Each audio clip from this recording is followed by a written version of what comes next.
പ്രേക്ഷകർക്കും ഗൾഫ് ടുഡേയിലേക്ക് സ്വാഗതം. ഞാൻ ശ്രീനിധി പ്രദീപ്. നോക്കാം വാർത്തകൾ വിശദമായി. 1.25 ലക്ഷം തീർത്ഥാടകരാണ് ഇത്തവണ ഇന്ത്യയിൽ നിന്നും ഹജ്ജിനെത്തിയിരിക്കുന്നത്. ഇവരിൽ പലരും ഇതിനകം മിനായിലേക്ക് നീങ്ങി തുടങ്ങി. നാളെ രാവിലെ ആകുമ്പോഴേക്കും മുഴുവൻ ഇന്ത്യൻ തീർത്ഥാടകരും മിനായിലെത്തുമെന്നാണ് പ്രതീക്ഷിക്കുന്നത്. 1,75,025 തീർത്ഥാടകരാണ് ഇത്തവണ ഇന്ത്യയിൽ നിന്നും ഹജ്ജ് നിർവഹിക്കുന്നത്. ഇതിൽ 1,22,518 തീർത്ഥാടകർ ഇന്ത്യൻ ഹജ്ജ് കമ്മിറ്റി വഴിയും 52,507 തീർത്ഥാടകർ സ്വകാര്യ ഗ്രൂപ്പുകൾ വഴിയും ഹജ്ജ് നിർവഹിക്കും. നാളെ ആരംഭിക്കുന്ന ഹജ്ജ് കർമ്മങ്ങൾക്കായി ഇവരെല്ലാം ഇന്ന് തന്നെ മീനായിലേക്ക് നീങ്ങും. നിലവിൽ മക്കയിലും പരിസര പ്രദേശങ്ങളിലും താമസിക്കുന്ന തീർത്ഥാടകർ ഹജ്ജ് സർവീസ് ഏജൻസികൾ ഒരുക്കിയ ബസ്സുകളിലാണ് മീനായിലേക്ക് പോകുന്നത്. മീനായിൽ വിശാലമായ സൗകര്യങ്ങളാണ് തീർത്ഥാടകർക്കായി ഒരുക്കിയിരിക്കുന്നത്. ഹജ്ജ് കർമ്മങ്ങൾ അവസാനിക്കുന്നതുവരെ മികച്ച സേവനം ഉറപ്പുവരുത്തുമെന്ന് ഹജ്ജ് സർവീസ് ഏജൻസി പ്രതിനിധികൾ പറഞ്ഞു. مركز ضيافة واحد لحجاج الهند. رئيس المكتب السيد تركي بن سعيد حسنين، ونحن نقدم الخدمة هنا لحجاج بيت الله من الهند، ونقوم بخدمتهم دائما، ونقدم لهم الخدمة طوال فترة الحج من سكن وإعاشة ونقل، وإن شاء الله يتم حجهم على خير وأكمل وجه بإذن الله تعالى. إن شاء الله السنة هذه رح نخدم حجاج بيت الله من دولة الهند بإذن الله، وموجودين معاكم إن شاء الله في منى، في عرفة، في مزدلفة، جميعا إن شاء الله موجودين بإذن الله تعالى. മഹ്റമില്ലാതെ, അതായത് പുരുഷന്മാർ കൂടെയില്ലാതെ 5000-ഓളം സ്ത്രീകൾ ഇത്തവണ ഇന്ത്യയിൽ നിന്നും ഹജ്ജിനെത്തിയിട്ടുണ്ട്. 40 മുതൽ 45 ദിവസം വരെയാണ് സാധാരണ തീർത്ഥാടകർ മക്കയിലും മദീനയിലുമായി കഴിയുന്നത്. എന്നാൽ ഇത്തവണ 20 മുതൽ 25 ദിവസം വരെയുള്ള ഹ്രസ്വകാല ഹജ്ജ് പാക്കേജും ആരംഭിച്ചിട്ടുണ്ട്. മലയാളികൾ ഉൾപ്പെടെ 10,300-ഓളം തീർത്ഥാടകരാണ് ഈ പാക്കേജിൽ ഇത്തവണ ഹജ്ജ് നിർവഹിക്കുന്നത്. ഹജ്ജ് കർമ്മങ്ങൾ പൂർത്തിയായി ജൂൺ 2-ന് തന്നെ ഇന്ത്യയിൽ നിന്നുള്ള തീർത്ഥാടകരുടെ മടക്കയാത്ര ആരംഭിക്കും. ഇന്ത്യയിൽ നിന്നുള്ള തീർത്ഥാടകരുടെ സേവനത്തിനായി ഇന്ത്യൻ ഹജ്ജ് മിഷൻ എല്ലാവിധ സൗകര്യങ്ങളും ഒരുക്കിയിട്ടുണ്ട്. 500-ലധികം ഉദ്യോഗസ്ഥരാണ് തീർത്ഥാടകരുടെ സേവനത്തിനായി ഇത്തവണ ഇന്ത്യയിൽ നിന്നും എത്തിയിരിക്കുന്നത്. അസീസയിൽ നിന്നും ജലീൽ കണ്ണമംഗലം, 24. ഹജ്ജ് കർമ്മങ്ങൾക്ക് നാളെ തുടക്കമാകും. തീർത്ഥാടകർ മിനായിലേക്ക് പുറപ്പെടാനുള്ള തയ്യാറെടുപ്പിലാണ്. നാളെ രാവിലെ ആകുമ്പോഴേക്കും ഭൂരിഭാഗം തീർത്ഥാടകരും മിനായിലെത്തും. മക്കയിൽ നിന്നും ജലീൽ കണ്ണമംഗലം തയ്യാറാക്കിയ റിപ്പോർട്ട് കാണാം. ഹജ്ജ് കർമ്മങ്ങൾ നാളെ ആരംഭിക്കുകയാണ്. തീർത്ഥാടകരെല്ലാം മീനായിലേക്ക് പുറപ്പെടാനുള്ള തയ്യാറെടുപ്പിലാണ്. ഇന്ത്യയിൽ നിന്നുള്ള ഏതാണ്ട് 1,75,000-ഓളം തീർത്ഥാടകരാണ് ഹജ്ജിനെത്തിയിരിക്കുന്നത്. ഇവരിൽ കൂടുതൽ ആളുകളും മക്കയ്ക്ക് സമീപത്തുള്ള അസീസിയ ഭാഗത്താണ് താമസിക്കുന്നത്. ഹജ്ജ് സർവീസ് ഏജൻസി ഒരുക്കിയ ബസ്സുകളിൽ ആണ് ഇവർ ഏതാനും നിമിഷങ്ങൾക്കുള്ളിൽ മീനായിലേക്ക് പുറപ്പെടാൻ പോകുന്നത്. എന്നോടൊപ്പം ഉള്ളത് ഏതാനും ചില മലയാളി തീർത്ഥാടകരാണ്. എന്താണ് നാളെ പ്രത്യേകിച്ച് ഈ ഹാജിമാർക്ക് ചെയ്യാനുള്ള കർമ്മങ്ങൾ, അതിന് തുടർന്നുള്ള കർമ്മങ്ങളൊക്കെ എന്തൊക്കെയാണ്? നാളെ ഇൻഷാ അല്ലാഹ് അറഫയിലേക്കുള്ള തയ്യാറെടുപ്പാണ് മിനയിൽ വെച്ചുകൊണ്ട് ഹാജിമാർ ചെയ്യുന്നത്. ഇന്ന് ഞങ്ങൾ മിനയിലേക്ക് പുറപ്പെടാൻ തയ്യാറായി നിൽക്കുകയാണ്. ഏതാനും സമയത്തിനുള്ളിൽ ഇൻഷാ അല്ലാഹ് ഞങ്ങളെല്ലാം മിനയിലേക്ക് പുറപ്പെടുകയാണ്. വലിയ ആകാംക്ഷയോടെയാണ് ഹാജിമാരെല്ലാം മിനയിലേക്ക് പുറപ്പെടുന്നത്. ഹജ്ജിൻ്റെ ഒരു പ്രധാന ഘട്ടമാണ് ഇന്ന് മുതൽ ആരംഭിക്കുന്നത്. ഹജ്ജിൻ്റെ കർമ്മത്തിലേക്ക് ഹാജിമാരൊക്കെ ഇന്ന് മുതൽ ഇറങ്ങുകയാണ്. നാളെ ഇൻഷാ അല്ലാഹ് അറഫയിൽ വെച്ചുകൊണ്ട് മിനയിൽ വെച്ചുകൊണ്ട് അറഫയിലേക്കുള്ള തയ്യാറെടുപ്പ് നടക്കുകയാണ്. നാളെ അറഫയിലേക്ക് പോയി അറഫയിൽ നിന്ന് മറ്റന്നാൾ വൈകുന്നേരം മഗ്രിബ് നിസ്കാര ശേഷമാണ് ഹാജിമാരൊക്കെ മുസ്ദലിഫയിലേക്ക് മടങ്ങുന്നത്. മുസ്ദലിഫയിൽ രാപ്പാർക്കുക എന്നതും ഹജ്ജിൻ്റെ നിർബന്ധമായ കർമ്മങ്ങളിൽപ്പെട്ടതാണ്. മുസ്ദലിഫയിൽ നിന്നാണ് ജംറകളെ മിനയിൽ എറിയാനുള്ള കല്ലുകളെല്ലാം ശേഖരിക്കുന്നത്. മുസ്ദലിഫയിൽ നിന്ന് മടങ്ങി മിനയിൽ തിരിച്ചെത്തി പെരുന്നാളിൻ്റെ അന്നാണ് ജംറയെ വിശ്വാസികൾ എറിയുന്നത്. ആ ഏറോടുകൂടി പിന്നീട് മുടി കളഞ്ഞ് ഹജ്ജിൽ നിന്ന് ഒന്നാമത്തെ വിരാമം ഉണ്ടാവുകയാണ്. പിന്നീട് ഹജ്ജിൻ്റെ തൊവാഫ് സഅയികളൊക്കെ നിർവഹിച്ച് പൂർണ്ണമായ വിരാമം ഹജ്ജിൽ നിന്ന് നേടുകയാണ് ചെയ്യുന്നത്. അപ്പോൾ ഇതാണ് ഹജ്ജ്. ഏതാണ്ട് 5 മുതൽ 6 ദിവസം വരെ നീണ്ടു നിൽക്കുന്നതാണ് ഹജ്ജ് കർമ്മങ്ങൾ. എല്ലാ കർമ്മങ്ങളും അവസാനിച്ച് അടുത്ത ശനിയാഴ്ചയോടെ തീർത്ഥാടകരെല്ലാം മീനായിൽ നിന്ന് മടങ്ങുകയും ചെയ്യും. അസീസയിൽ നിന്നും ജലീൽ കണ്ണമംഗലം, 24. ഓസ്ട്രേലിയൻ ഭവന വിപണിയിൽ വരും മാസങ്ങളിൽ വിലയിടിവുണ്ടായേക്കുമെന്ന സാമ്പത്തിക വിദഗ്ധരുടെ മുന്നറിയിപ്പ്. പലിശ നിരക്കുകൾ കുത്തനെ ഉയർന്നതും വീടുകളുടെ വില റെക്കോർഡ് പരിധിയിലെത്തിയതും ഭവന വായ്പയ്ക്കെടുത്ത് വീട് വാങ്ങാനുള്ള ഉപഭോക്താക്കളുടെ താൽപ്പര്യത്തെ പ്രതികൂലമായി ബാധിച്ചതാണ് ഇതിന് പ്രധാന കാരണം. റിസർവ് ബാങ്ക് ഓഫ് ഓസ്ട്രേലിയ ഈ വർഷത്തെ മൂന്നാമത്തെ പലിശ നിരക്ക് വർധനവ് പ്രഖ്യാപിച്ചതോടെയാണ് വിപണിയിൽ ആശങ്ക ശക്തമായത്. 25 ബേസിസ് പോയിന്റ് വർധനവോടെ രാജ്യത്തെ ഔദ്യോഗിക ക്യാഷ് റേറ്റ് ഇപ്പോൾ 4.25% എത്തി നിൽക്കുന്നു. ഡേറ്റ അനലിറ്റിക്സ് സ്ഥാപനമായ കോട്ടാലിറ്റി പുറത്തുവിട്ട ഏറ്റവും പുതിയ റിപ്പോർട്ട് പ്രകാരം സിഡ്നി, മെൽബൺ തുടങ്ങിയ പ്രധാന നഗരങ്ങളിൽ ഇതിനകം തന്നെ വില കുറഞ്ഞു തുടങ്ങിയിട്ടുണ്ട്. ഇതുവരെ ശക്തമായ മുന്നേറ്റം കാഴ്ചവെച്ച പെർത്തിലെ പ്രോപ്പർട്ടി വിപണിയും വരും മാസങ്ങളിൽ മന്ദഗതിയിലായേക്കും. കോവിഡിന് ശേഷം കുറഞ്ഞ ലഭ്യതയും ഉയർന്ന ഡിമാൻഡും കാരണം പെർത്തിൽ വില റെക്കോർഡ് വേഗത്തിലാണ് ഉയർന്നത്. എന്നാൽ പലിശ നിരക്കിലെ വർധനവും പുതിയ നികുതി പരിഷ്കാരങ്ങളും പെർത്തിലെ ഈ കുതിപ്പിന് തടയിട്ടേക്കാം. പലിശ നിരക്ക് ഉയർന്നതോടെ ഹോം ലോൺ തിരിച്ചടവുകൾ വർദ്ധിക്കുകയും ലാഭവിഹിതം കുറയുകയും ചെയ്ത സാഹചര്യത്തിൽ നിക്ഷേപകർ തങ്ങളുടെ വാടക വീടുകൾ വ്യാപകമായി വിറ്റൊഴിയാൻ ശ്രമിക്കുകയാണ്. ഇതിനൊപ്പം സർക്കാർ കൊണ്ടുവന്ന പുതിയ നികുതി മാറ്റങ്ങൾ പ്രോപ്പർട്ടി മേഖലയിലെ ചെലവുകൾ വർദ്ധിപ്പിച്ചതും നിക്ഷേപകരെ പിൻവലിയാൻ പ്രേരിപ്പിക്കുന്നു. എന്നാൽ ഭവന വിപണിയിലെ ഈ മാറ്റങ്ങൾ സ്വന്തമായി ഒരു വീട് സ്വപ്നം കണ്ട് കാത്തിരിക്കുന്ന സാധാരണക്കാർക്ക് വലിയ ആശ്വാസമാകും. വിപണി ശാന്തമാകുന്നതോടെ വരും മാസങ്ങളിൽ കൂടുതൽ വീടുകൾ വാങ്ങാൻ ലഭ്യമാകുമെന്നാണ് വിലയിരുത്തൽ. പിനീന മാത്യു, 24 ഓസ്ട്രേലിയ.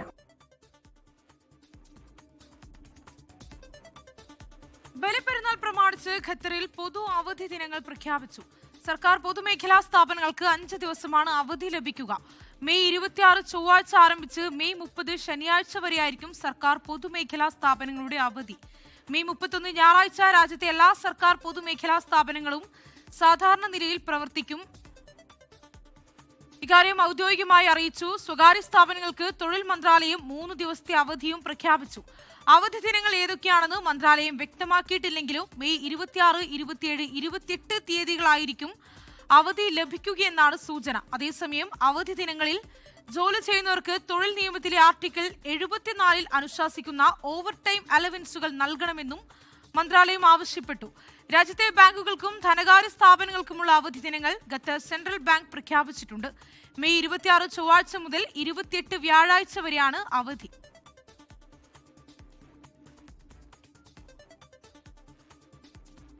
അമേരിക്കൻ ആരോഗ്യരംഗത്ത് സ്തുത്യർഹമായ സേവനമനുഷ്ഠിക്കുന്ന ഇന്ത്യൻ നഴ്സുമാരെ ആദരിച്ച് ഇന്ത്യൻ നഴ്സസ് അസോസിയേഷൻ ഓഫ് ന്യൂയോർക്കിന്റെ നഴ്സസ് ദിനാഘോഷം ന്യൂയോർക്ക് എൽമോണ്ടിലെ കേരള സെന്ററിൽ നടന്ന ചടങ്ങിൽ അമേരിക്കൻ മുഖ്യധാരാ രംഗത്തെ പ്രമുഖർ പങ്കെടുത്തു.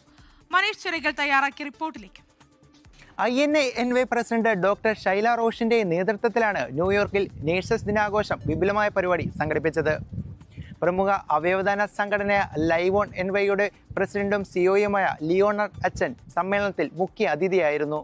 As a professional organization, we promote excellence in nursing through our community outreach. Bless you and your families and all the patients. An assembly citation recognizing I-90 if someone കഠിനാധ്വാനവും കാരുണ്യവും കൈമുതലാക്കിയ ഇന്ത്യൻ നേഴ്സിംഗ് സമൂഹം ന്യൂയോർക്കിലെ ആശുപത്രികളുടെ അവിഭാജ്യ ഘടകമാണെന്ന് അദ്ദേഹം ഓർമ്മിപ്പിച്ചു. അവയവദാനത്തിലൂടെ ജീവൻ രക്ഷിക്കുന്നത് നേഴ്സുമാർക്കുള്ള പങ്കിനെയും American ആരോഗ്യരംഗത്തെ ഇന്ത്യൻ നേഴ്സുമാരുടെ സമാനതകളില്ലാത്ത സംഭാവനകളും അദ്ദേഹം തന്റെ മുഖ്യപ്രഭാഷണത്തിൽ എടുത്തു പറഞ്ഞു. അമേരിക്കൻ രാഷ്ട്രീയ രംഗത്തിലെ പ്രമുഖരായ നിരവധി ജനപ്രതിനിധികളായിരുന്നു ഈ ഒരു സമ്മേളനത്തിൽ പങ്കെടുത്തത്. നേഴ്സിംഗ് രംഗത്തെ മികവിനെ ആദരിക്കുന്നതിന്റെ ഭാഗമായി സംഘടന ഏർപ്പെടുത്തിയ 2026 INA-NY നേഴ്സ് എക്സലൻസ് അവാർഡ് സംഘടനയ്ക്ക് നൽകിയ മികച്ച സംഭാവനകളും സേവനങ്ങളും മുൻനിർത്തി ആൻഡ് പോളിന് സമ്മാനിച്ചു.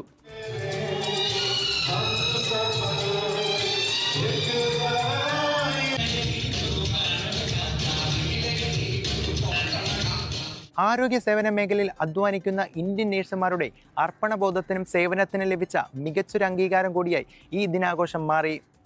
മനീഷ് ചിറക്കൽ, 24 USA.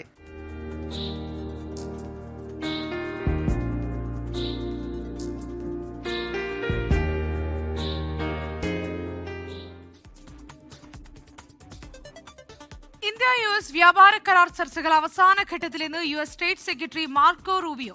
ഇരു രാജ്യങ്ങൾക്കും ഗുണകരമാകുന്ന കരാറുണ്ടാകും. ഇന്ത്യ-അമേരിക്ക ബന്ധത്തിന്റെ വിള്ളലില്ലെന്നും മാർക്കോ റൂബിയോ പറഞ്ഞു. ഡൽഹിയിൽ വിദേശകാര്യമന്ത്രി S ജയശങ്കറുമായി റൂബിയോ ഉഭയകക്ഷി ചർച്ച നടത്തി. വ്യാപാരം, സഹകരണം, വിസ സേവനങ്ങളിലെ നിയന്ത്രണങ്ങൾ, പശ്ചിമേഷ്യൻ സാഹചര്യം എന്നിവയിലൂന്നിയാണ് ഇരു രാജ്യങ്ങൾക്കുമിടയിൽ ചർച്ച നടന്നത്. വിദേശകാര്യമന്ത്രി S ജയശങ്കർ തീരുവ പ്രശ്നം ഉന്നയിച്ചപ്പോൾ ഇന്ത്യയെ ലക്ഷ്യം വെച്ചിട്ടില്ല എന്ന മറുപടിയാണ് മാർക്കോ റൂബിയോ നൽകിയത്. ഇന്ത്യക്ക് വ്യാപാര മേഖലയിൽ ഉണ്ടായ പ്രതിസന്ധി മറികടക്കാൻ ഇരു രാജ്യങ്ങൾക്കും ഇടയിലുള്ള വ്യാപാര കരാറിന് സാധിക്കുമെന്ന് മാർക്കോ റൂബിയോ. വിസ ചട്ടങ്ങളിലെ നിയന്ത്രണങ്ങൾ അനധികൃത കുടിയേറ്റം തടയാനാണെന്ന് റൂബിയോ ഇന്ത്യയെ ധരിപ്പിച്ചു. പശ്ചിമേഷ്യൻ സംഘർഷവും ഇന്ത്യക്കുണ്ടായ ആഘാതം എസ് ജയശങ്കർ ചർച്ചയിൽ ഉയർത്തി. അമേരിക്കയുടെ സമാധാന കരാറിന് ഹോർമുസിലെ കപ്പൽ ഗതാഗതം പുനഃസ്ഥാപിക്കാൻ കഴിയുമെന്ന മറുപടിയാണ് റൂബിയോ നൽകിയത്. ചൊവ്വാഴ്ച ക്വാഡ് വിദേശകാര്യമന്ത്രിമാരുടെ യോഗം ഡൽഹിയിൽ നടക്കുന്നതിന് മുന്നോടിയായിരുന്നു ഇന്ത്യ അമേരിക്ക ഉഭയകക്ഷി ചർച്ച. 24 ഡൽഹി. മക്കയിലുള്ള മലയാളി തീർത്ഥാടകർക്ക് ഏറെ ആശ്വാസമാണ് സന്നദ്ധ പ്രവർത്തകർ വിതരണം ചെയ്യുന്ന കഞ്ഞി. താമസിക്കുന്ന കെട്ടിടങ്ങളിൽ പാചകം അനുവദനീയമല്ലാത്ത സാഹചര്യത്തിൽ ഈ സേവനം മലയാളികൾക്കും ഏറെ അനുഗ്രഹമാണ്. ഹജ്ജിനെത്തിയ മലയാളി തീർത്ഥാടകരെ സംബന്ധിച്ചിടത്തോളം ഏറെ അനുഗ്രഹമാണ്, ആശ്വാസമാണ് മക്കയിലുള്ള ഈ സന്നദ്ധ പ്രവർത്തകരുടെ സേവനം. ഇപ്പോൾ ഇവിടെ മക്കയിൽ അസീസിയയിൽ മലയാളി തീർത്ഥാടകർ താമസിക്കുന്ന ഈ കെട്ടിടത്തിൽ ഈ ICF RSC പ്രവർത്തകർ കഞ്ഞി വിതരണം ചെയ്യാൻ മലയാളികളെ സംബന്ധിച്ചിടത്തോളം, ഹജ്ജിനെത്തിയ തീർത്ഥാടകരെ സംബന്ധിച്ചിടത്തോളം ഇവിടെ റെസ്റ്റോറൻറ്റുകളോ മറ്റോ കിട്ടാത്തൊരു സാധനമാണ് കഞ്ഞി. അവർക്ക് ഒഴിച്ചുകൂടാൻ പറ്റാത്തൊരു ഭക്ഷണവുമാണ്. അപ്പോൾ ഈ കഞ്ഞി വിതരണം ചെയ്യുന്നത് തീർത്ഥാടകരെ സംബന്ധിച്ചിടത്തോളം വലിയ ആശ്വാസമാണ്. പ്രത്യേകിച്ച് ഈ മഹറം ഇല്ലാതെ ഹജ്ജിനെത്തിയ സ്ത്രീകളെ സംബന്ധിച്ചിടത്തോളം, അതായത് പുരുഷന്മാർ കൂടെ ഇല്ലാതെ ഹജ്ജിനെത്തിയ സ്ത്രീകളെ സംബന്ധിച്ചിടത്തോളം ഈ കഞ്ഞി വിതരണമൊക്കെ വലിയ അനുഗ്രഹമാണ്. ICF RSCയുടെ പ്രവർത്തകരാണ് ഇപ്പോൾ നമ്മോടൊപ്പം ചേരുന്നത്. എന്നാണ് നിങ്ങൾ ഈ കഞ്ഞി വിതരണമൊക്കെ ആരംഭിച്ചത്? ഇവിടെ ഹാജിമാർ വന്നിറങ്ങിയത് മുതൽ ഈ ഏരിയയിൽ ഹയ്യുൻ നസീമിൽ ഈ കാണുന്ന എല്ലാ ബിൽഡിങ്ങുകളും 1804, 5, 3, 13, 9, 10, 11 ഈ ഏരിയകളിലുള്ള 10-15ഓളം ബിൽഡിങ്ങുകൾ ബിദൂൻ മഹറമായ ഉമ്മമാർ മാത്രമുള്ള സ്ഥലമാണ്. അവർ വന്നിറങ്ങിയത് അന്ന് ദിവസം മുതൽ ഞങ്ങളിവിടെ മുടങ്ങാതെ അവർക്ക് കഞ്ഞി കൊടുക്കുന്നുണ്ട്. ഇന്ന് മിനയിലേക്ക് പോകുന്ന ദിവസമാണ്. നമ്മളെ കഞ്ഞിനെയും കാത്ത് അവർ പ്രതീക്ഷിച്ചിരിക്കുകയായിരുന്നു. ഞങ്ങൾ കുറച്ച് വൈകിയെങ്കിലും അൽഹംദുലില്ലാ അവർക്ക് ആശ്വാസമായി ഞങ്ങളെ കഞ്ഞി എത്തി. എല്ലാ ദിവസവും പാതിരാത്രി വരെ ചിലപ്പോൾ ഞങ്ങളെ കാത്തിക്കുന്ന ഉമ്മമാരുണ്ട്. പലപ്പോഴും ഞങ്ങളോട് വരുമ്പോൾ നിങ്ങളെന്ത് ഇന്നലെ വരാതെ വൈകിയെന്ന് ചോദിക്കും ചില ആളുകൾ. അപ്പോൾ അവർക്കൊക്കെ നമ്മൾ കഞ്ഞി അൽഹംദുലില്ലാ ആയിരക്കണക്കിന് ഹാജിമാർക്ക് ഞങ്ങൾ കഞ്ഞി കൊടുക്കുന്നു. 8, 9, 10 ബിൽഡിങ്ങുകളിലൊക്കെ ചിലപ്പോൾ കഞ്ഞി വിതരണം ചെയ്യുന്നുണ്ട്. എന്നാൽ ഇവിടെ വന്ന ഈ ഒരൊറ്റ ഏരിയയിൽ എല്ലാ ആളുകളെയും കവർ ചെയ്യാൻ മാത്രം നമുക്ക് കഞ്ഞി കൊടുക്കാൻ അൽഹംദുലില്ലാ ഇതുവരെ സാധിച്ചു. ഇതിനുവേണ്ടി ഒത്താശകൾ ചെയ്തിരുന്ന, സപ്പോർട്ട് ചെയ്യുന്ന, പ്രത്യേകിച്ച് നമ്മുടെ എംബസി, ഇവിടുത്തെ ഗവൺമെൻറ് ഇതിനൊക്കെ നമുക്ക് വേണ്ടിയ എല്ലാ ഒത്താശകളും ചെയ്തിരുന്നു, എല്ലാ സപ്പോർട്ടും ചെയ്തിരുന്നു. അവരോട് വലിയ നന്ദി നമുക്കുണ്ട്, കടപ്പാടുണ്ട്. പഴയകാലങ്ങളിലൊക്കെ കഞ്ഞി കൊടുക്കുമ്പോഴൊക്കെ നിയമവിരുദ്ധമാണ്. ഇന്ന് സ്റ്റിക്കർ ഒട്ടിച്ച് കലോറികൾ അതിൽ രേഖപ്പെടുത്തിയിട്ട് ഓരോ കഞ്ഞിയിലും അത് രേഖപ്പെടുത്തിയിട്ടുണ്ട്. നിയമാനുസൃതമായ കാറ്ററിംഗിൽ നിന്ന് വാങ്ങി കൊണ്ടുവന്ന് കൊടുക്കുകയാണത്. അൽഹംദുലില്ലാ ഇതിന് നാഥനായ അള്ളാഹുവിനെ ഈ വിഷയത്തിൽ നമ്മൾ സ്തുതിക്കുന്നു. ഏതായാലും 1 ലക്ഷത്തിലധികം വരുന്ന ഇന്ത്യൻ തീർത്ഥാടകർക്ക് അവർ മക്കയിൽ താമസിക്കുന്ന കെട്ടിടങ്ങളിൽ ഭക്ഷണം പാകം ചെയ്യാൻ സാധിക്കില്ല. ഗ്യാസ് സിലിണ്ടർ അനുവദനീയമല്ല. തൊട്ടടുത്തുള്ള റെസ്റ്റോറൻറ്റുകളിൽ കൂടുതലും ഈ മലയാളി ഫുഡ് ലഭിക്കാൻ പ്രയാസമാണ്. പ്രത്യേകിച്ച് കഞ്ഞൊന്നും ലഭിക്കില്ല. അത്തരം സാഹചര്യത്തിൽ ഇത്തരം സേവനങ്ങൾ, ഈ സന്നദ്ധ പ്രവർത്തകരുടെ സേവനങ്ങൾ തീർത്ഥാടകരെ സംബന്ധിച്ചിടത്തോളം വലിയ ആശ്വാസമാണ്, അനുഗ്രഹമാണ്. മക്കയിൽ നിന്നും ജലീൽ കണമംഗലം, 24. കൺവീനിയൻസ് ഷോപ്പിംഗ് കൂടുതൽ വിപുലമാക്കുന്നതിന്റെ ഭാഗമായി സൗദി അറേബ്യയിൽ സ്വിഫ്റ്റ് സ്റ്റോറുകൾ ആരംഭിച്ച ലുലു. വേഗതയ്ക്കും സൗകര്യത്തിനുമാണ് സ്വിഫ്റ്റ് മുൻഗണന നൽകുന്നത്. സൗദി അറേബ്യയിലെ 4 സ്വിഫ്റ്റ് സ്റ്റോറുകളുടെ ഉദ്ഘാടനം Lulu group chairman MA Yusuf Ali virtual സംവിധാനത്തിലൂടെ നിർവഹിച്ചു. വേഗതയും സൗകര്യവും ലക്ഷ്യമിട്ടുള്ള കൺവീനിയൻസ് ഷോപ്പിംഗ് കൂടുതൽ വിപുലമാക്കുന്നതിന്റെ ഭാഗമായാണ് സൗദി അറേബ്യയിൽ ലുലു സ്വിഫ്റ്റ് സ്റ്റോറുകൾ ആരംഭിച്ചത്. സ്വിഫ്റ്റിന്റെ ആദ്യഘട്ട ചുവടുവയ്പ്പിന്റെ ഭാഗമായി സൗദി അറേബ്യയിലെ 4 സ്വിഫ്റ്റ് സ്റ്റോറുകളുടെ ഉദ്ഘാടനം Lulu group chairman MA Yusuf Ali virtual സംവിധാനത്തിലൂടെ നിർവഹിച്ചു. സെൻട്രൽ പ്രവിശ്യയിലെ അൽറാബി, അൽ ഖുറൈസ് മെട്രോ സ്റ്റേഷനുകളിലും അറാംകോ, അൽ റുവൈദി, ഈസ്റ്റേൺ പ്രവിശ്യയിലെ അൽഹസയിലുള്ള അഡ്നോക് പെട്രോൾ സ്റ്റേഷനിലുമാണ് ആദ്യഘട്ടത്തിൽ സ്വിഫ്റ്റ് സ്റ്റോറുകൾ തുറന്നത്. മെട്രോ സ്റ്റേഷനുകൾ, വിമാനത്താവളങ്ങൾ, പെട്രോൾ സ്റ്റേഷനുകൾ തുടങ്ങി തിരക്കേറിയ കേന്ദ്രങ്ങളിൽ സൗകര്യപ്രദമായ അതിവേഗ ഷോപ്പിംഗ് സൗകര്യം ഒരുക്കുകയാണ് സ്വിഫ്റ്റ് സ്റ്റോറുകൾ വഴി ലക്ഷ്യം വയ്ക്കുന്നത്.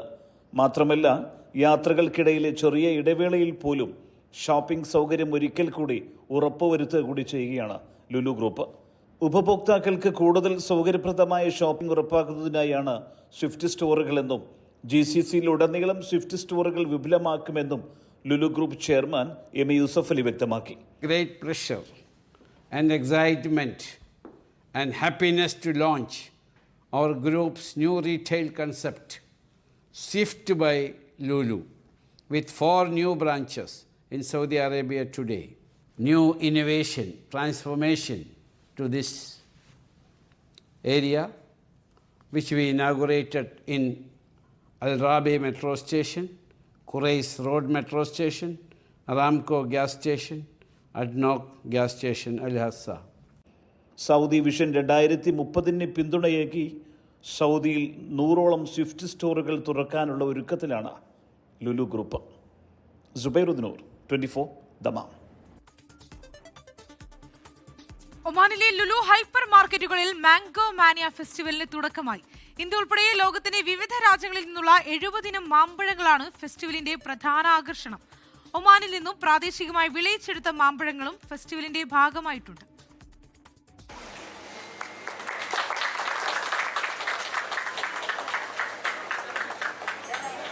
മസ്കറ്റിലെ ബൌഷർ ലുലു ഹൈപ്പർ മാർക്കറ്റിൽ നടന്ന ചടങ്ങിൽ ഒമാനിലെ Indian ambassador GV Srinivas mango mania festival ഉദ്ഘാടനം ചെയ്തു. ഇന്ത്യയിൽ നിന്നുള്ള 50ലധികം മാമ്പഴ ഇനങ്ങളുടെ വലിയ സാന്നിധ്യമാണ് ഇത്തവണത്തെ ഫെസ്റ്റിവലിന്റെ പ്രത്യേകതയെന്ന് ഇന്ത്യൻ അംബാസിഡർ പറഞ്ഞു. Alphonso, Kedar, Badami, green sweet mango, Thailand, Timor mango, mango green Oman എന്നിവ ഉൾപ്പെടെ നിരവധി പ്രശസ്ത ഇനങ്ങൾ ഫെസ്റ്റിവലിൽ ലഭ്യമാണ്. All in all, this is practically like the whole world coming together to celebrate this, the greatest fruit from the mother nature. They need to only come to Lulu to see how many major other varieties can be made out of it, and thereafter find out all other varieties of product which they bring in here. മാമ്പഴത്തിന്റെ രുചി, ആരോഗ്യ ഗുണങ്ങൾ എന്നിവ പരിചയപ്പെടുത്തുകയാണ് ഫെസ്റ്റിവലിന്റെ ലക്ഷ്യം. മധുര പലഹാരങ്ങൾ, അച്ചാറുകൾ എന്നിവ വിൽപ്പനയ്ക്ക് എത്തിച്ചിട്ടുണ്ട്. മാംഗോ പ്രിസർവ്സ്, പൾപ്പുകൾ, ജ്യൂസുകൾ, ജാം എന്നിവയും ലഭ്യമാകും. ഉദ്ഘാടന ചടങ്ങിൽ Lulu Oman director KA Shabeer, മറ്റു ഉദ്യോഗസ്ഥർ എന്നിവർ സംബന്ധിച്ചു. 24 ഒമാൻ. CBSE പുനർമൂല്യനിർണ്ണയത്തിനായി ഉത്തരക്കടലാസിന്റെ സ്കാൻ ചെയ്ത പകർപ്പുകൾ ലഭിക്കുന്നതിനുള്ള സമയപരിധി നീട്ടി. നാളെ അർദ്ധരാത്രി വരെ അപേക്ഷിക്കാം. മൂല്യനിർണ്ണയത്തിനെതിരെ ഉയർന്ന പരാതികളിൽ കേന്ദ്ര വിദ്യാഭ്യാസ മന്ത്രാലയം CBSEയോട് വിശദീകരണം തേടിയിരുന്നു. കേന്ദ്ര വിദ്യാഭ്യാസ മന്ത്രാലയത്തിന്റെ ഇടപെടലിന് പിന്നാലെയാണ് സമയപരിധി നീട്ടാനുള്ള തീരുമാനം. ഉത്തരക്കടലാസിന്റെ സ്കാൻ ചെയ്ത പകർപ്പുകൾ ലഭിക്കുന്നതിന് നാളെ അർദ്ധരാത്രി വരെ അപേക്ഷിക്കാം. നേരത്തെ ഇന്ന് രാത്രി 12 മണി വരെയായിരുന്നു സമയപരിധി. CBSE +2 പുനർമൂല്യനിർണ്ണയത്തിന് മുന്നോടിയായി ഉത്തരക്കടലാസിന്റെ സ്കാൻ ചെയ്ത പകർപ്പിനുള്ള അപേക്ഷ സമർപ്പിക്കുന്നതിനിടെയാണ് വെബ്സൈറ്റിൽ വ്യാപകമായി സാങ്കേതിക പ്രശ്നം നേരിട്ടത്. ഒരു വിഷയത്തിന്റെ ഉത്തരക്കടലാസ് എടുക്കാനുള്ള ഫീസ് 100 രൂപയാണ്. എന്നാൽ ഓൺലൈനിൽ 69,420 രൂപ കാണിച്ചതായി വിദ്യാർത്ഥികൾ പരാതിപ്പെട്ടു. 2 ദിവസം ചില സാങ്കേതിക പ്രശ്നങ്ങൾ ഉണ്ടായതായി സ്ഥിരീകരിച്ച CBSE ഫീസുമായി ബന്ധപ്പെട്ടുണ്ടായ പ്രശ്നങ്ങൾ പരിഹരിക്കുമെന്ന് സർക്കുലർ ഇറക്കിയിരുന്നു. അതിനിടെ ധനമന്ത്രാലയത്തിന്റെ പിന്തുണയും കേന്ദ്ര വിദ്യാഭ്യാസ മന്ത്രാലയം തേടി. CBSE പേയ്മെന്റ് ഗേറ്റ്വേ അടിസ്ഥാന സൗകര്യങ്ങൾ ശക്തിപ്പെടുത്തുന്നതുമായി ബന്ധപ്പെട്ട് വിദ്യാഭ്യാസ മന്ത്രി ധനകാര്യമന്ത്രിയുമായി സംസാരിച്ചു. പ്രശ്നപരിഹാരത്തിനായി പൊതുമേഖലാ ബാങ്കുകളുടെ സഹായവും തേടിയിരുന്നു. 24 ഡൽഹി. പുതിയ സർക്കാരിന്റെ ഓരോ നടപടിയും പാവപ്പെട്ടവരെ ചേർത്ത് പിടിക്കുന്നതായിരിക്കുമെന്ന് മുഖ്യമന്ത്രി VD സതീശൻ. അധികാരത്തിന്റെ പത്രാസ് ഒരിക്കലും കാണിക്കില്ലെന്നും തന്റെ പേരിൽ നാട്ടുകാർക്ക് തല കുനിക്കേണ്ടി വരില്ലെന്നും പറവൂരിൽ നൽകിയ സ്വീകരണ പരിപാടിയിൽ മുഖ്യമന്ത്രി പറഞ്ഞു. മമ്മൂട്ടി, മോഹൻലാൽ ഉൾപ്പെടെ മലയാളത്തിന്റെ മഹാനടന്മാർ എത്തിയാണ് VD സതീശനെ വരവേറ്റത്. ഒരു കഥാപാത്രം പറയുന്നുണ്ട്, കേരളത്തിൽ ഇപ്പോൾ മയക്കുമരുന്ന് ഒഴുകുകയാണ്. നമ്മുടെ കുഞ്ഞുങ്ങളുടെ സ്കൂൾ കവാടത്തിൽ വരെ മയക്കുമരുന്ന് എന്ന വിപത്ത് ഇന്ന് എത്തിയിരിക്കുന്നു. കുരുക്കുമുഷ്ടിയും ദൃഢനിശ്ചയവുമായി സർക്കാർ മുന്നിൽ നിന്നാൽ മയക്കുമരുന്ന് എന്ന വിപത്തിനെ നമുക്ക് തുടച്ചു നീക്കാൻ സാധിക്കും. മുഖ്യമന്ത്രി എത്തിയതോടെ ആവേശക്കടലായിരുന്നു ഇന്ന് എറണാകുളം. രാവിലെ കൊച്ചി ഇൻഡോർ സ്റ്റേഡിയത്തിലും വൈകിട്ട് പറവൂരിലും സ്വീകരിക്കാൻ ആയിരങ്ങൾ ഒഴുകിയെത്തി. ചടങ്ങിനെത്തിയ മലയാളത്തിൻ്റെ മഹാനടന്മാർ പുതിയ സർക്കാരിലുള്ള പ്രതീക്ഷ മറച്ചുവച്ചില്ല. തമിഴ്നാടിൻ്റെയും ആന്ധ്രാപ്രദേശിൻ്റെയും കേരളത്തിൻ്റെയും ഒക്കെ മുഖ്യമന്ത്രിയായിട്ട് ഞാൻ അഭിനയിക്കുന്നത് വളരെ കുറച്ചു കാലത്തേക്കാണ്. അഭിനയവും പരിചയവും കൊണ്ട് കുറച്ചുകൂടെ എളുപ്പമാകാവുന്ന ഒരു കാര്യവുമാണ്. പക്ഷേ യഥാർത്ഥത്തിലൊരു മുഖ്യമന്ത്രിയായിരിക്കുക എന്നുള്ളത് നല്ല ബുദ്ധിമുട്ട് പിടിച്ച പണിയാണ്. ഒരു ദേശത്തിന്റെ പ്രിയപ്പെട്ട പുത്രൻ ഒരു നാടിന്റെ തന്നെ മുഖ്യനായി മാറിയ അനർഘ നിമിഷം. ഒരാളെ മുഖ്യമന്ത്രിയാക്കാൻ വേണ്ടി നാടൊന്നായി മുറവിളി കൂട്ടിയ അനുഭവം കേരള ചരിത്രത്തിൽ തന്നെ വിരളമായിരിക്കും. VD സതീശിന്റെ സ്ഥിരതയാർന്ന പ്രവർത്തനമാണ് അദ്ദേഹത്തിന്റെ വിജയത്തിന് കാരണമെന്ന് ശ്രീകുമാരൻ തമ്പിയും എടുത്തു പറഞ്ഞു. മറുപടി പറയുന്നതിനിടെ മുഖ്യമന്ത്രി വികാരാതീതനായി.